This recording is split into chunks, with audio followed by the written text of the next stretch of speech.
ఈ రోజు మీరు ఎంతసేపు నా రంగారెడ్డి జిల్లా హైదరాబాద్కు పరిమితం అయిపోయి ఆలోచన చేస్తున్నాం. ఈ రోజు ఇక్కడ నివాసాలు ఏర్పరచుకున్న వాళ్ళకి జరుగుతున్న సమస్యల గురించి మనం చర్చిస్తున్నాం. నేను కూడా సానుభూతితో ఉన్నాను. కానీ కిందున్న నల్గొండ గురించి ఒకరైనా ఆలోచన చేస్తుండ్రా? ఈ రోజు ఫార్మా కంపెనీల కాలుష్యము, నగరంలో వెదజల్లుతున్న కాలుష్యం, నగరంలో ఉన్న డ్రైనేజీలు, ఆత్మహత్యలు చేసుకున్న మనుషుల కలేబరాలు, అంబర్పేటలో ఉన్న శ్మశాన వాటికలు, ఈ మూసీ నదిలో చనిపోతున్న పశువుల కలేబరాలు, ఒక విషం, ఒక కాలుష్యం, అది కాలుష్యం దాటి విషంగా మారి ఈరోజు నల్గొండ ప్రజల జీవితాలను అతలాకుతలం చేస్తుంది.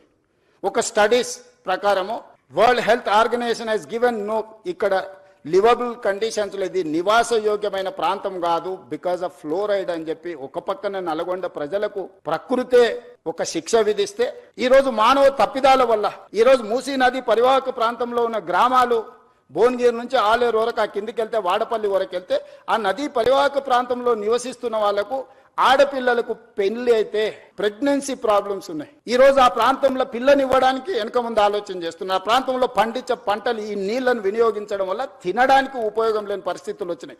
ఆ ప్రాంతంలో పండించిన కూరగాయలు కానీ, ఆ ప్రాంతంలో పండించిన పంటలు కానీ తింటే వాటి వల్ల వచ్చే సమస్యలు అనంతము.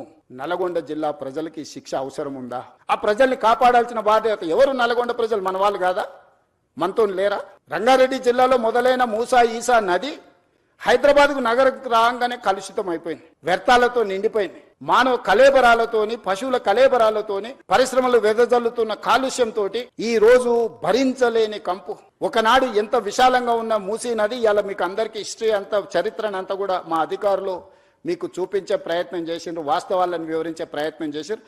అలాంటి చరిత్ర ఈ రోజు కాలగర్భంలో కలిసిపోతుంది. మన చరిత్రను మనమే ఉద్దేశపూర్వకంగా రాజకీయ అవసరాల కోసం, రాజకీయ ప్రయోజనాల కోసం దీన్ని చరిత్ర కాలగర్భంలో కలిపేద్దామా, లేకపోతే నగరం యొక్క చరిత్రను పునరుజ్జీవింపజేసుకుందామా?